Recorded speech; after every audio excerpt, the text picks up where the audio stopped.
Open world game fatigue is a real thing. The genre has in recent years kind of developed into a checklist kind of chore-like gameplay, without much room for player creativity, curiosity, challenge, or interesting engagement. Horizon Zero Dawn showed me how crucial a strong story is. Welcome to completion number 62 of the Potato Backlog Project. For more info on the Backlog Project, more videos, and more stuff, see the link below. Make sure you stick around to the end of the video for the all-mother of reviews, the Tater Raider, and let's talk about Horizon Zero Dawn. It's always exciting for me to dive into a new franchise, a new AAA gaming experience. Horizon Zero Dawn is already a 7-year-old game, but with the imminent release of its sequel Forbidden West on PC, it felt like time for me to finally jump into this world. Open world games of this style are hit and miss for me these days, so I was a little wary of what I might find with Horizon. If the game is too grindy and slow off the hop, it's very easy to lose interest fast and have everything you're doing just start feeling like a chore. You'll either end up quitting or just going through the motions with no real excitement or satisfying gameplay. Luckily for me, Horizon Zero Dawn is built on the back of a very strong story. I wasn't expecting to enjoy it as much as I did. By the end, I was able to forgive some of the smaller gameplay issues I had because the experience as a whole was tied together beautifully, and it ended up being a very enjoyable gameplay experience for me. Without any major story spoilers, you play as the character Aloy, a tribal outcast looking for answers to her parentage.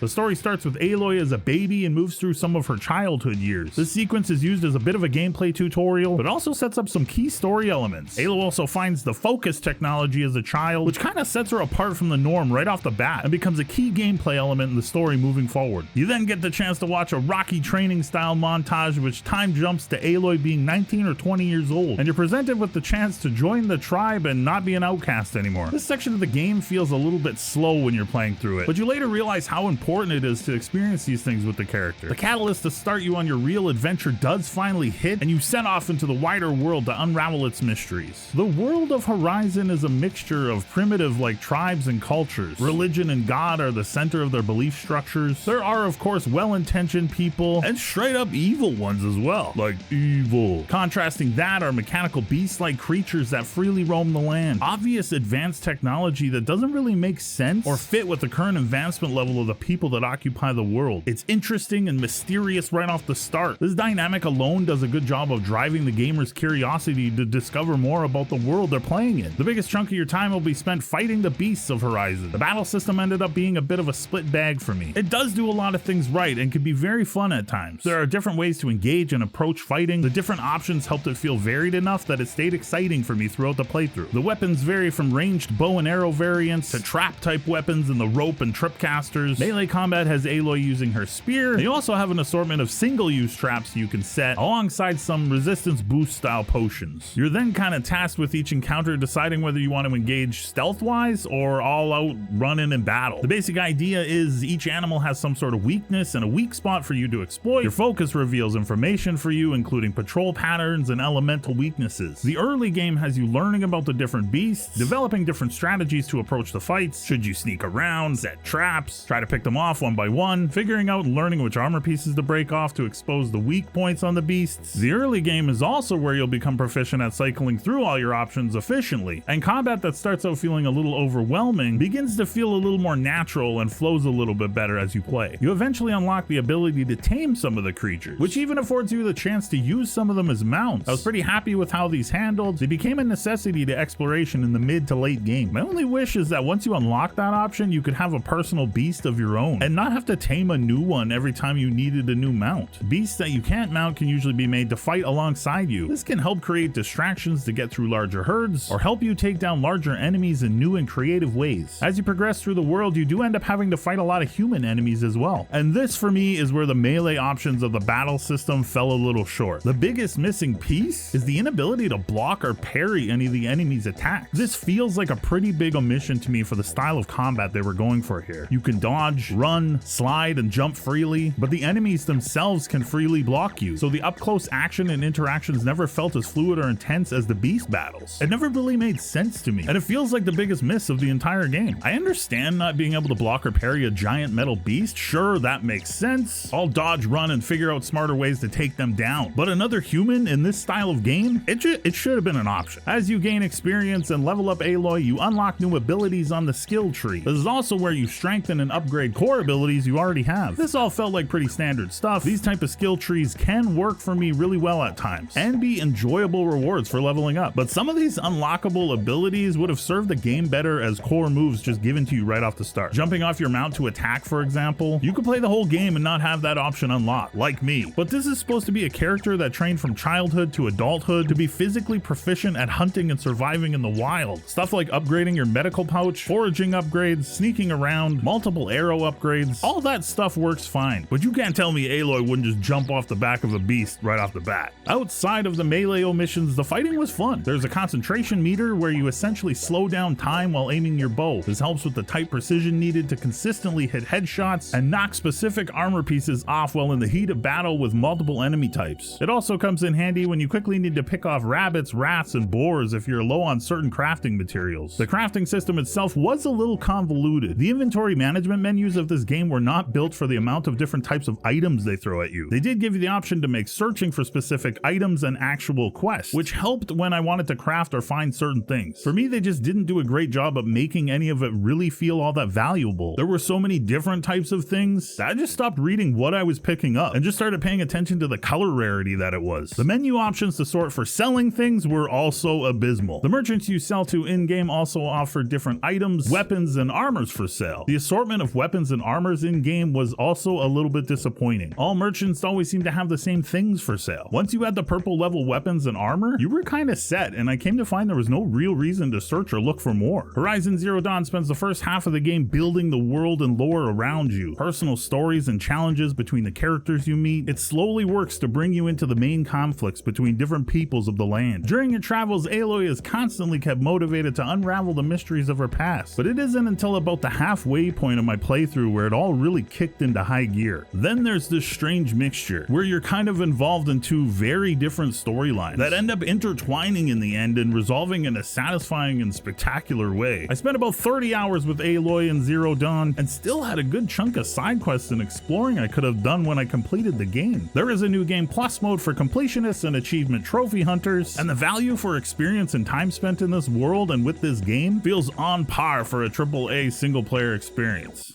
4 happy potato faces out of 5, an incredible story, a great main character in Aloy, a fantastic large world to explore, but held back in certain areas from absolute greatness. With that, the Backlog project rolls on. Thank you so much for watching. Hit like, it helps out. If you made it this far, just hit like, damn it. Be kind to yourselves and others that deserve it. We're on to the next one.